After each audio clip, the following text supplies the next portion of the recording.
For today's activity, it's going to seem pretty familiar. You're going to receive a sentence sheet like we did last week. Just like last week, you're going to look for the homophone in each sentence. You can do this in partners or in groups, whatever your teacher wants.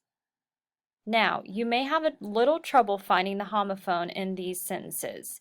They're a little more difficult because some of them contain homophones, but also multiple meaning words. The difference between a homophone is that there are actually different words with two separate dictionary definitions. A multiple meaning word only has one. For example, the first sentence says, "We were stuck in a traffic jam." The homophone in that sentence is jam. You're going to highlight jam. Then on a sentence sheet, you are going to write another sentence using the homophone. The sentence that we wrote is, "Raspberry is my favorite type of jam." Like last week, you're also going to highlight that homophone.